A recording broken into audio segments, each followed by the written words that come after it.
बिस्मिल्लाहिर्रहमानिर्रहीम अस्सलाम वालेकुम स्टूडेंट्स। आज हम डिस्कस करेंगे आयनाइजेशन कांस्टेंट ऑफ एसिड्स। इससे पहले हमने इक्विलिब्रियम कांस्टेंट एक्सप्रेशन जब ड्रॉ किए थे लॉ मैथ सेक्शन में, तो equilibrium constant for concentration discuss किया था, केसी उसको हमने कहा था। उसके बाद फिर हमने डिस्कस किया ionic product constant of water या डिसोसिएशन कांस्टेंट ऑफ वाटर, उसको हमने के डब्ल्यू से ज़ाहिर किया था। तो आयनाइजेशन कांस्टेंट ऑफ एसिड्स को हम के ए से रिप्रेजेंट करेंगे। आपको पता है कि एसिड जो है जब उसको हम वाटर में ऐड करते हैं तो वो प्रोटॉन प्रोड्यूस करता है।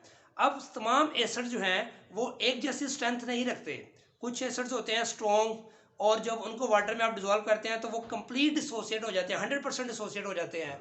जबकि कुछ एसिड ऐसे हैं जो 100% डिसोसिएट्स नहीं होते, उसकी कुछ परसेंटेज डिसोसिएट होती है, 10%, 1%, 5%, 50%। तो इसका मतलब है तमाम एसिड्स की स्ट्रेंथ जो है वो एक जैसी नहीं है। तो फिर हमारे पास कोई ऐसा पैरामीटर, ऐसी वैल्यूज होनी चाहिए जिसको कंपेयर करके हम बता सकें कि कौन सा एसिड है उसकी स्ट्रेंथ ज़्यादा है, कौन सा एसिड है जिसकी स्ट्रेंथ कम है। मतलब कि कौन सा एसिड स्ट्रॉन्ग है, कौन सा वीक है और कौन सा मॉडरेट स्ट्रेंथ रखता है। जैसे हमने, आपको याद होगा एक टर्म पढ़ी थी एप्लीकेशंस ऑफ केसी। केसी जो हमने पढ़ा था उसकी एप्लीकेशन में एक टर्म पढ़ी थी एक्सटेंट ऑफ रिएक्शन। तो हमने कहा था केसी वेरी लार्ज हो तो इसका मतलब होगा प्रोडक्ट्स बहुत ज़्यादा स्टेबल है, प्रोडक्ट्स वाला फैक्टर बहुत ज़्यादा होगा, रिएक्टेंट्स वाला फैक्टर कम होगा। फिर हमने कहा था केसी वेरी स्मॉल में जो प्रोडक्ट्स बहुत कम बनेंगी और रिएक्टेंट्स बहुत ज़्यादा होंगे, और केसी जो मॉडरेट थी, इंटरमीडिएट थी, उसमें रिएक्टेंट्स और प्रोडक्ट्स ऑलमोस्ट 50-50 एग्जिस्ट करेंगे। तो यहाँ पर भी हमारे पास एसिड की स्ट्रेंथ को मेजर करने के लिए, वैसे हमने जो प्रीवियस लेक्चर में पढ़ा था कंसेप्ट पीएच का, हमने कहा था कि पीएच जो है जितनी कम होगी वो सॉल्यूशन उतना ज़्यादा एसिडिक होगा। और पीएच कब कम होगी? जब हाइड्रोजन आयन कंसंट्रेशन ज़्यादा होगी।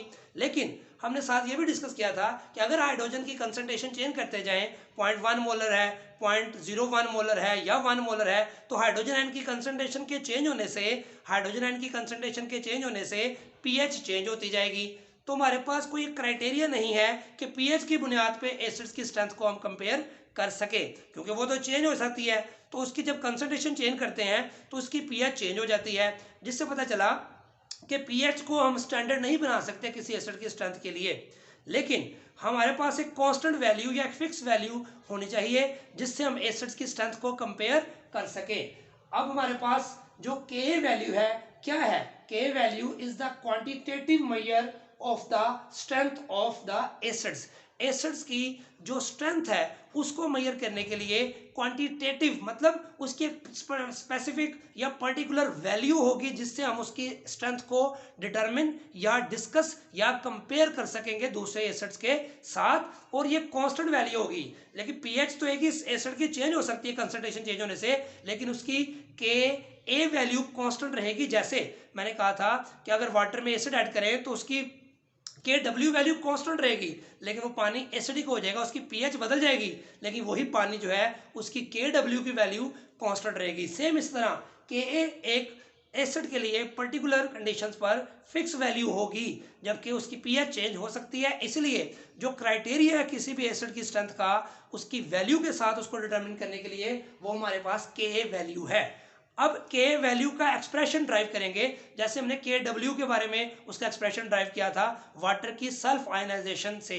अब हमारे पास जब हम एसिड की बात करते हैं तो एसिड का नाम सुनते ही हमारे पास sulphuric acid, nitric acid, hydrochloric acid, acetic acid, formic acid, तो बहुत से एसिड्स आपके जहन में आ जाते हैं। तो एसिड का काम जो उसमें कॉमन चीज़ क्या है तमाम एसिड्स में, वो है कि प्रोटॉन प्रोड्यूस करना है। जैसा कि आपके सामने मैंने ये एसिटिक एसिड लिखा है, ये एसिटिक एसिड का ये जो हिस्सा है ये प्रोटॉन है, और ये इसका उसका नेगेटिव आयन है, इसको एसीटेट कहेंगे। जब ये पानी में जाएगा हाइड्रोजन आयन बनाएगा और एसीटेट आयन बनाएगा। ये नाइट्रिक एसिड है, तो नाइट्रिक एसिड प्रोटॉन प्रोड्यूस करेगा पानी में जाके और साथ नाइट्रेट आयन प्रोड्यूस करेगा। एक प्रोटॉन प्रोड्यूस करेगा, ये क्लोराइड प्रोड्यूस करेगा। इससे पता चला तमाम एसिड्स में एक चीज कॉमन है, क्या? प्रोटॉन प्रोड्यूस करना, प्रोटॉन प्रोड्यूस करना। और जो डिफरेंट क्या चीज है? Acetate, nitrate, chloride. तो नेगेटिव आयन कोई साथ जरूर होगा। तो हम यहाँ पे एक जनरल एसिड ले लेते हैं एच ए। ये एच मतलब तो कोई भी एसिड जो वीक एसिड है या मिड जो है वो प्रोटॉन उसमें लाजमी होगा, जो उसके साथ ए हमारे पास ये नेगेटिव आयन है, कोई भी ये डिफरेंट हो सकता है, लेकिन एच तमाम एसिड्स में कॉमन होगा। तो अगर इस जनरल एसिड हमने ले लिया HA, इसको जब वाटर में ऐड करेंगे तो मैं आपको बता चुका हूँ लोरी ब्रोंस्टेड कंसेप्ट के मुताबिक, जो अगला टॉपिक भी हमारा, कि जो स्पीशी प्रोटॉन डोनेट करती है उसको एसिड कहते हैं, जो प्रोटॉन एक्सेप्ट करती है उसको बेस कहते हैं। और ये एसिड है तो ये प्रोटॉन जो है वो डोनेट करेगा इस वाटर को, तो वाटर इसको एक्सेप्ट कर लेगा। जब ये प्रोटॉन डोनेट करेगा तो पीछे रह जाएगा A-, जैसे मैंने बताया कि ये प्रोटॉन डोनेट करेगा तो पीछे रह जाएगा A-, मतलब एसीटेट आयन, तो समझ लो ये एसीटेट आयन है, तो A- उसको लिख दिया, कोई भी डिफरेंट भी हो सकता है। ये प्रोटॉन जब एक्सेप्ट करेगा तो क्या बनेगा, हाइड्रोनियम आयन, ठीक है, ये हमने वाटर की आयनाइजेशन में भी बनाया था। अब ये सिंपल रिवर्सिबल इक्विलिब्रियम एस्टेब्लिश हो चुका है इसके दरमियान, और अगर हमें इसकी क्या केसी एक्सप्रेशन लिखो according to law of mass action, तो प्रोडक्ट्स ऊपर आ जाएंगी और रिएक्टेंट्स नीचे आ जाएंगी। तो ये प्रोडक्ट्स मैंने ऊपर लिख दी, रिएक्टेंट्स नीचे लिख दी, और कुछ भी नहीं किया। और आपको ये बात पता है कि वाटर की कंसंट्रेशन तो वहाँ कांस्टेंट रहती है, ये हमने आयनिक प्रोडक्ट ऑफ वाटर में भी पढ़ा कि वाटर एक वीक इलेक्ट्रोलाइट है, वो ना होने के बराबर आयनाइज होता है। तो मैंने मिसाल दी थी, अगर 14 करोड़ वाटर के मॉलिक्यूल हो तो सिर्फ 2 आयनाइज होते हैं, तो इसका मतलब है वाटर की कंसंट्रेशन ऑलमोस्ट यहाँ पे क्या रहेगी, कांस्टेंट। तो इस कांस्टेंट को याद करें, हम इधर ले गए थे केसी से मल्टीप्लाई कर दिया था, तो यहाँ भी ऐसे करेंगे, वाटर को इधर ले गए हैं, बाकी H3O प्लस और से A- भी ऐसे ही आ गया, HA ये भी ऐसे ही आ गया।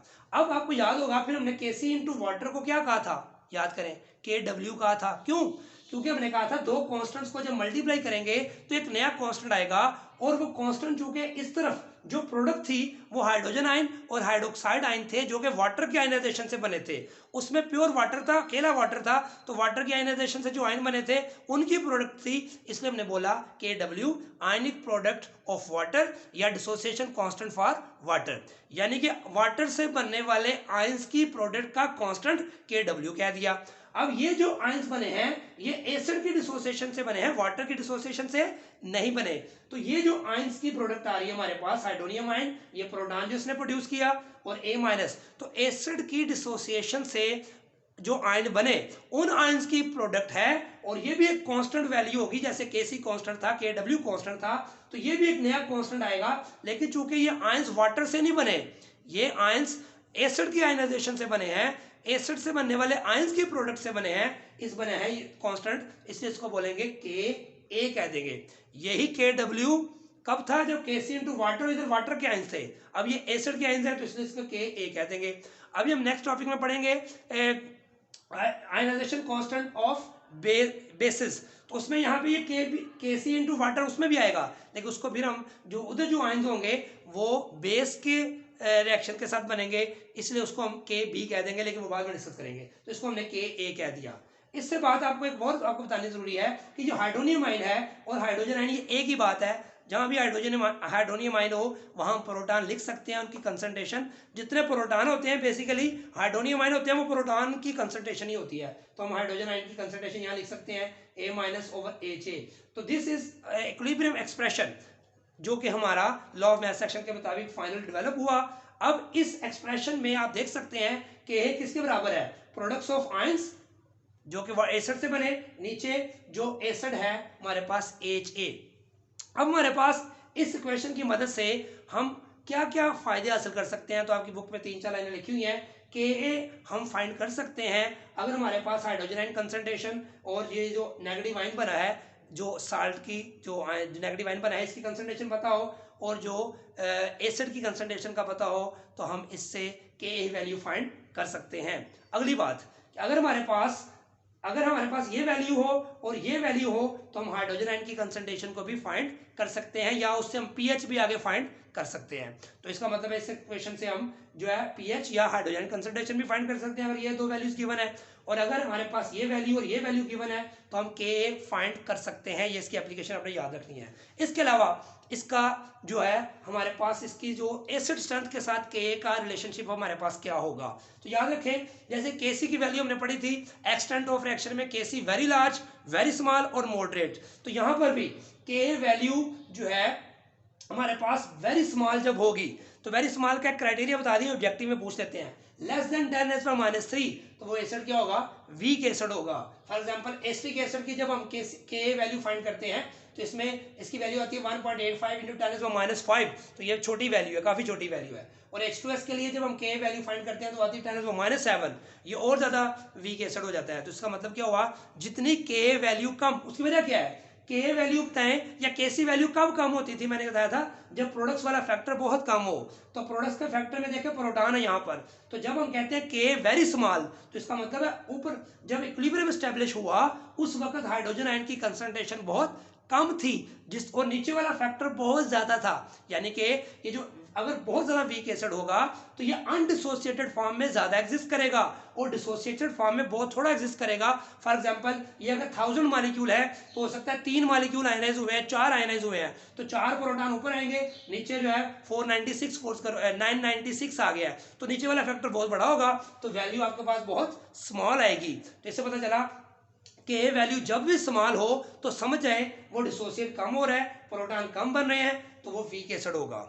और अगर के वैल्यू 1 से लेके 10⁻³ तक हो, यहाँ तक हो 1 से लेके, तो उसको बोलेंगे मॉडरेटली स्ट्रॉन्ग। और अगर के वैल्यू ग्रेटर देन 1 हो जाए 10⁻1, 10⁻2, 10⁻3, 10⁻6, 7, 8, तो उस एसिड को हम क्या बोलेंगे, स्ट्रॉन्ग एसिड।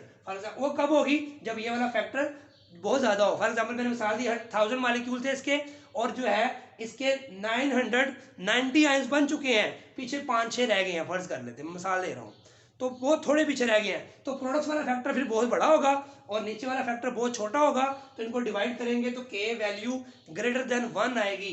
जैसा कि स्ट्रॉन्ग एसिड में HCl है, इसकी के वैल्यू 10⁻7 आपकी बुक में लिखी हुई है और नाइट्रिक एसिड की वैल्यू 10⁻3 लिखी हुई है। इसका मतलब जितना पॉजिटिव एक्सपोनेंट यहाँ बड़ा होता जाएगा उतनी वैल्यू बड़ी होती जाएगी, एसिड स्ट्रेंथ बढ़ती जाएगी, और जितना नेगेटिव एक्सपोनेंट बढ़ता जाएगा उतनी एसिडिक स्ट्रेंथ कम होती जाएगी। इसका मतलब के वैल्यू बेसिकली एसिड्स की स्ट्रेंथ को कंपेयर करने में हमें हेल्प करती है कि ये एसिड ज़्यादा स्ट्रॉन्ग है, ये वीक है, ये वीक है, ये बहुत वीक है, ये उससे कम वीक है। तो इस तरह आप एसिड्स की स्ट्रेंथ को कंपेयर कर सकते हैं by discussing the values of K for different acids.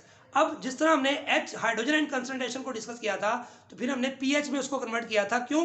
क्योंकि ये जो वैल्यूज हैं आपको पता है ये साइंटिफिक नोटेशन में है, एक्सपोनेंशियल नोटेशन में है, इसको डिस्कस करना, इसको कैलकुलेट करना जो है वो इंटरप्रेट करना थोड़ा मुश्किल काम होता है। इसको फिर हमने याद करें क्या किया था हमने पीएच में कि हाइड्रोजन आयन की वैल्यू को अगर हमने नॉर्मल जो है वो नोटेशन में कन्वर्ट करना हो या सिंपल नोटेशन में कन्वर्ट करना हो तो क्या किया था, हमने उस वैल्यू का नेगेटिव लॉग लिया था। तो नेगेटिव लॉग लेने से क्या हुआ था, उस वैल्यू को जो नॉर्मल वैल्यू में आ गई तो उसको डिस्कस करना, कैलकुलेट करना आसान हो गया था। तो अब हम डिस्कस करते हैं।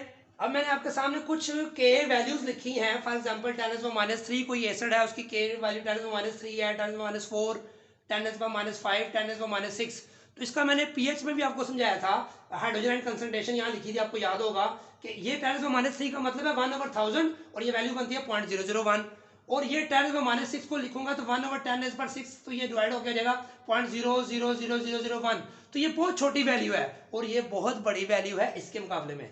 इसका मतलब है बाजार ये 6 लग रहा है तो ये बड़ी वैल्यू लग रही है, लेकिन -6 होने की वजह से ये सबसे छोटी हो जाएगी। इससे पता चला के वैल्यू सबसे ज्यादा है, तो जिसकी के वैल्यू सबसे ज्यादा होगी, जिसकी के वैल्यू सबसे ज्यादा होगी उसकी एसिड स्ट्रेंथ भी सबसे ज्यादा होगी। ये बात याद रख लें, जितनी के वैल्यू ज्यादा उतना एसिड ज़्यादा स्ट्रॉन्ग होगा, जितनी के वैल्यू कम तो उतनी एसिड ज़्यादा वीक होगा। तो अब इन चारों वैल्यूज में से अगर आपको कंपेयर करना पड़े, आपसे पूछा जाए which of the following is strong acid, तो ये के वैल्यू आपको दे दी जाए तो this is the strongest acid, क्योंकि इसकी के वैल्यू सबसे ज़्यादा है और इसकी के वैल्यू सबसे कम है। ये बात क्लियर हो गई।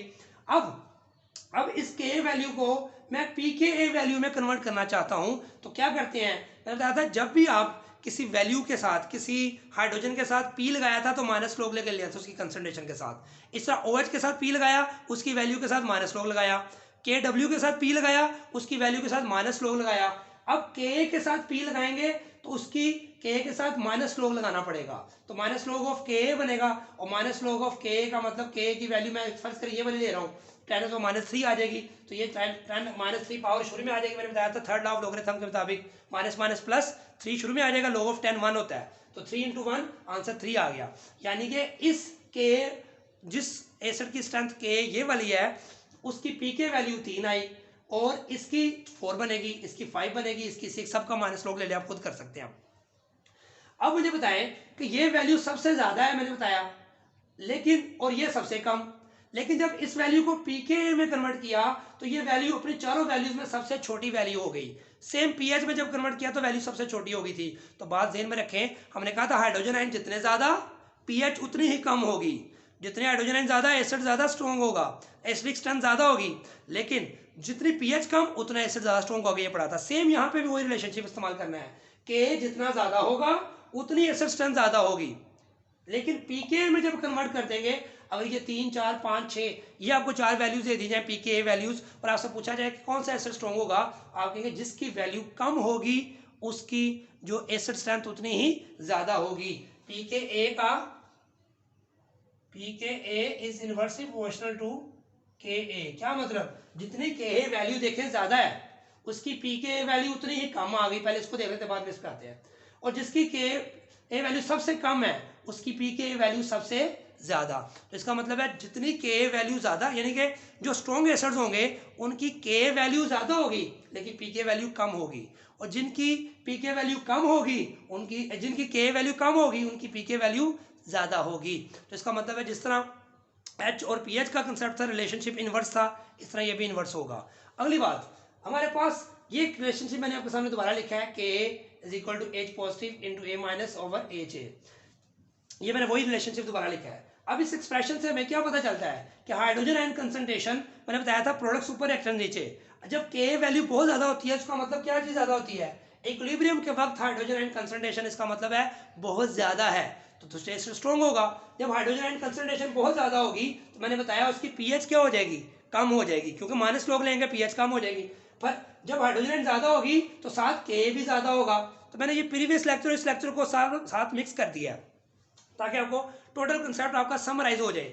जितने हाइड्रोजन आयन ज्यादा pH कम, जितने हाइड्रोजन आयन ज्यादा Ka ज्यादा, यहां से देख लें रिलेशनशिप, और Ka ज्यादा होगा तो pKa कम होगा, मैंने यहां से बता दिया, तो उससे एसिड स्ट्रेंथ क्या होगी, ज्यादा होगी। इसका मतलब हाइड्रोजन आयन ज्यादा जो एसिड प्रोड्यूस करेगा इक्विलिब्रियम के वक्त उसकी pH कम होगी अगर उसी की pH फाइंड करेंगे, और उसका Ka फाइंड करेंगे वो ज्यादा आएगा, और pKa फाइंड करेंगे तो वो कम आएगा। यानी कि हाइड्रोजन आयन और Ka, हाइड्रोजन आयन ज्यादा Ka ज्यादा, जब pH कम तो pKa भी कम आएगी उस एसिड की, और उससे एसिड स्ट्रेंथ क्या होगी, ज्यादा होगी।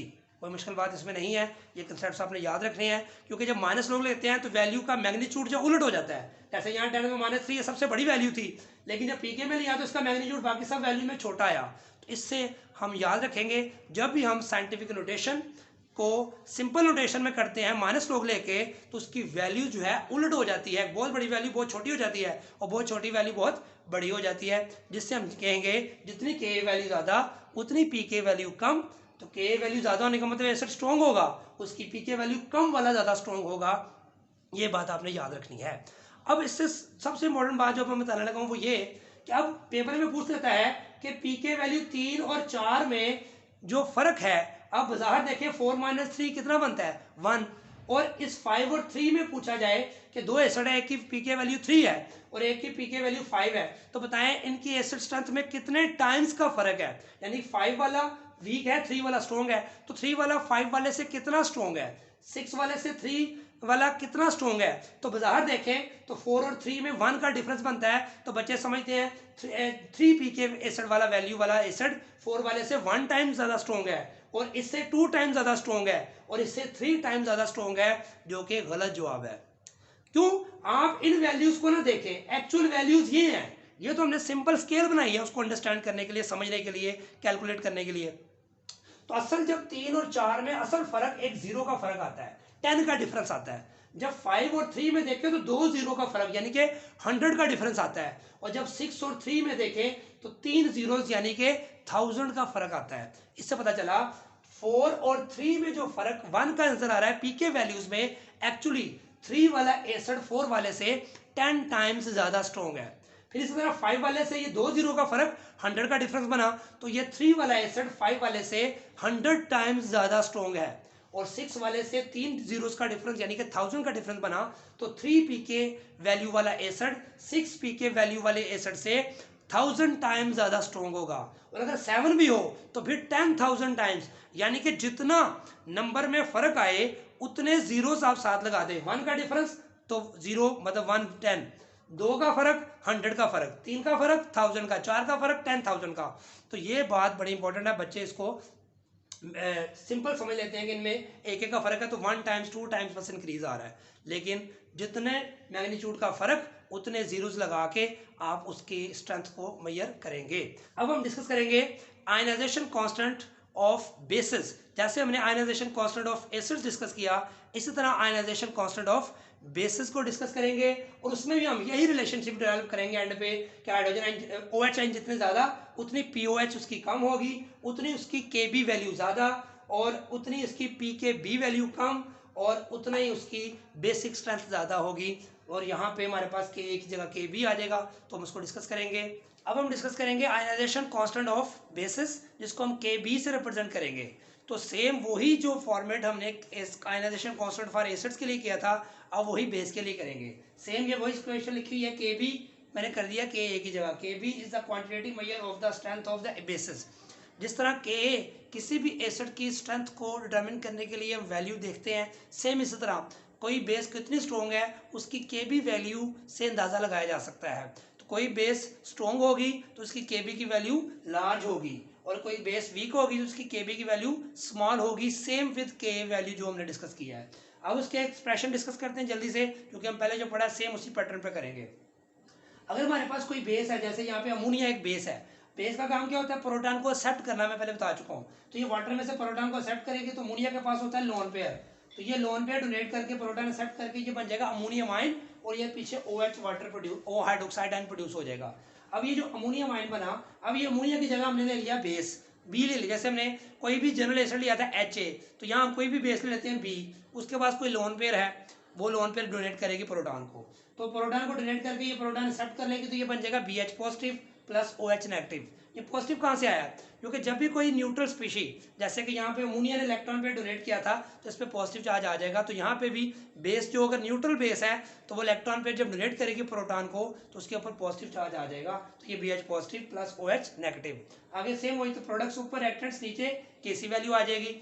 फिर हमने डिस्कस किया था कि वाटर की कंसंट्रेशन क्या रहती है, कांस्टेंट, उस कांस्टेंट को इधर आगे जाके मल्टीप्लाई करेंगे तो Kc इंटू वाटर। तो तभी मैंने बताया था कि जब Kc इंटू वाटर वाटर के लिए हो, वाटर की आयनाइजेशन हो, तो उसको हम कहते हैं Kw, और जब कोई एसिड की आयनाइजेशन के लिए हो तो उसको Ka कहते हैं। यहाँ चूंकि ये जो आयंस की प्रोडक्ट है ये बेस के साथ हासिल हुए हैं, इससे इन दोनों की कांस्टेंट को मल्टीप्लाई करके जो नया कांस्टेंट आएगा उसको Kb कहेंगे, और ये किसके बराबर होगा, इस इक्वेशन के। सेम उसी पैटर्न पे अगर हम हमारे पास ये कंसंट्रेशन हो, ये कंसंट्रेशन हो, तो Kb फाइंड कर सकते हैं। ये दो वैल्यूज पता हो तो हम हाइड्रोक्साइड एंड कंसंट्रेशन फाइंड कर सकते हैं। अब हम डिस्कस करते हैं Ka वैल्यू को, जैसे हमने डिस्कस किया था, तो Kb वैल्यू के हम डिफरेंट वैल्यूज लेते हैं। देखिए हमारे पास ये सबसे स्ट्रॉन्ग बेस होगी, इसकी वैल्यू सबसे ज़्यादा है, ये सबसे वीक है, मैं सारी तफसील समझा चुका हूँ, आप उसी पैटर्न को ध्यान में रखें। अब Kb वैल्यू को जब pKb वैल्यू में कन्वर्ट करते हैं तो माइनस लॉग लेना पड़ेगा, इसकी माइनस लॉग लेंगे तो इसका आंसर 3 आ जाएगा, इसका 4, इसका 5, 6, ये आपको पता है।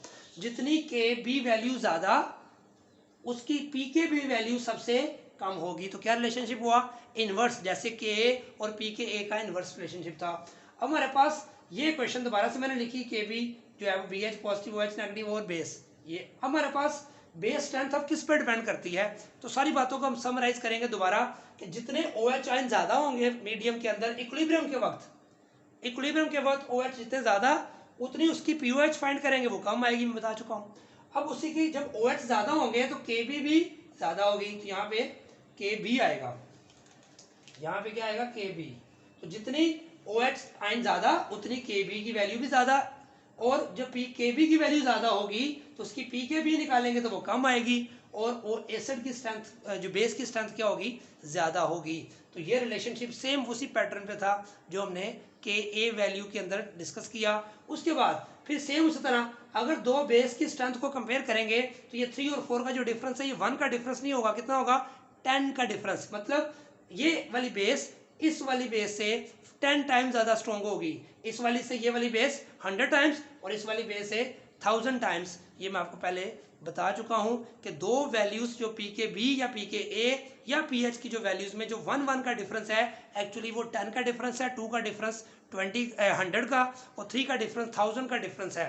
तो ये हमारा सिंपल टॉपिक था जिसमें हम एसिड्स की जो स्ट्रेंथ को मेजर करने के लिए Ka और Kb वैल्यूज़ को यूज़ करते हैं।